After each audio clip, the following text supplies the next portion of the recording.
Hey, what's up, everybody? I wanted to talk real quick about metal jigs and why I like to use them so much. Right here, I'm using a Rockaway, which is an Okuma pole. It's rated at about 1 to 3 ounces. So I'm using a 40-gram metal jig right here, which is right in the middle of the lure rating, which makes it very easy for the pole to cast it.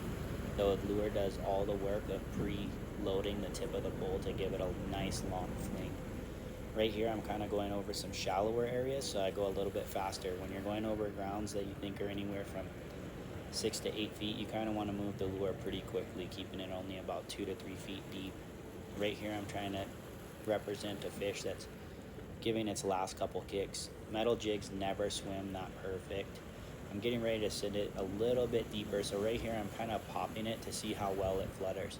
If the lure doesn't flutter that much, it's going to fall really quickly, and that's what I'm trying to analyze right here, is how fast the lure is actually falling.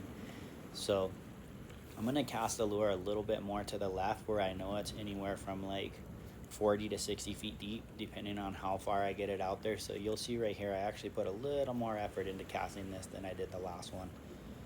So once I get it out there, I'm gonna let it drop. Sometimes these free fall lures will actually just like shoot straight down. So you'll see I give it a little tap right here, and that's just to make sure that the lure is like fluttering or free falling slowly like it's supposed to. After I think it's kind of close to the bottom, I'll kind of just twitch it back at me really slowly and give it one twitch or two twitches, depending on how much action I think it needs. Right now it's kind of just a little bit sunny, so I'm trying to like basically get the lure just shining. I did kind of take like a little tap over here, so you see me, I go from like tap to like swimming kind of fast, because a lot of people, when the fish will hit their lure, they'll actually swim it slower. When I actually have a fish hit my lure, I swim it faster, because I think in nature that's more or less what would happen. The fish isn't just going to sit there and go slower, it's pretty much going to take off. So right here, I also know there's a ledge right in front of me before it goes back to deep, so I'm kind of just reeling fast and bringing it back. So whenever I'm out early enough, I kind of got a little lure routine that I like to go through. I start with a popper just to draw action to the surface, especially if it's still like a little bit dark, because the popper will represent the sound of like a predator fish hitting the surface, as well as it looks like fish are jumping, so that always draws a lot of attention. Then I'll normally go to like a metal jig, because I can get so much distance out of the cast. I cover like a lot of ground, and I can get my lure on a lot of eyes that way. I can cast that lure probably about 200 feet, so 200 feet in each direction, kind of going like a clock. I start at like about 2 o'clock, and then I work my way back to about 10 o'clock on the whipping scale, and then I'll usually go back sometimes if I feel like there's some fish. After I use a metal jig, I'll usually go to a swim lure, and that's what I'm doing right here. I'm gonna go ahead and just switch up my bait to a swim lure.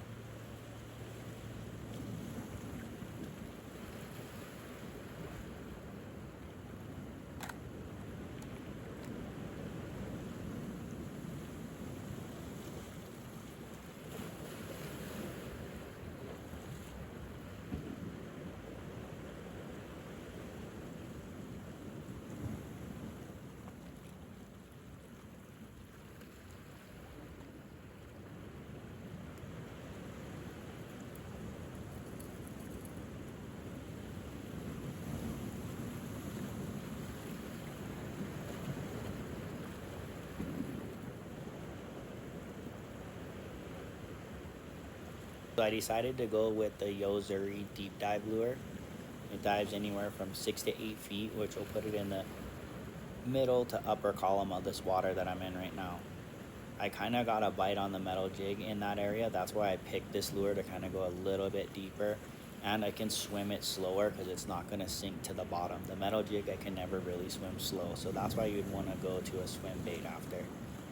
This swim bait sinks, so I can't like just leave it, but it sinks really slow. So what I'm going to try and do is cast it out and get it to dive to that 6 to 8 feet deep by pulling it back real quickly, and then I'm going to go slow reel, fast reel, and that's kind of just representing a fish that's kind of dying. It's already maybe been hit by a predator, and it's kind of kicking slow and then fast, kicking slow and then fast, kind of like those last little nerve twitches that a fish will do when it's dying. I'm trying to attract the trevally that I might have felt on the metal jig. So here you can see I'm going slow, fast, fast, fast, slow, fast, fast, fast. And then in a few seconds here, I'm going to get a pretty solid hit. Boom. There it is.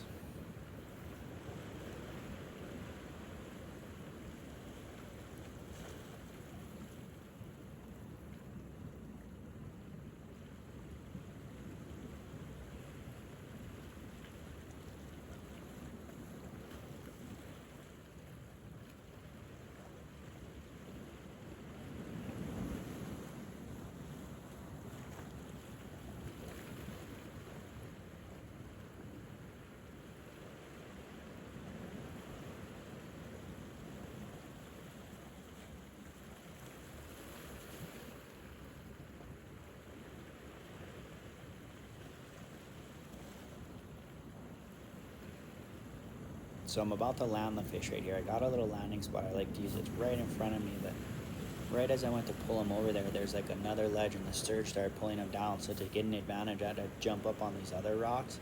Right as I kind of did that, the surge I wanted to use to pull him in, pulled him in, but a little too well, and I pulled him right behind me and I nearly got snagged by my lure. I pulled him up like this. I didn't want to lift him by the hooks because they're kind of weak little treble hooks. So I decided to grab him by the tail, which is risky because their tails have like a real sharp edge on it, which can cut you fairly easy if they kick, and you'll see it gets me here in a minute.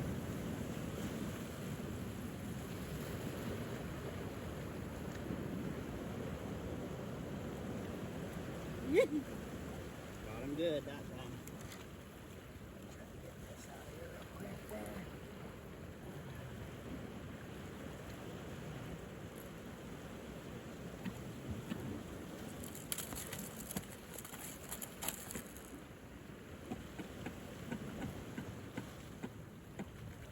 We're even, 1-1.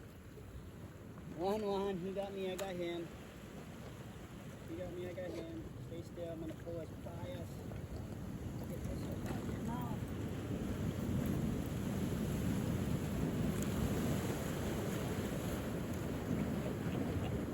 Right, I know.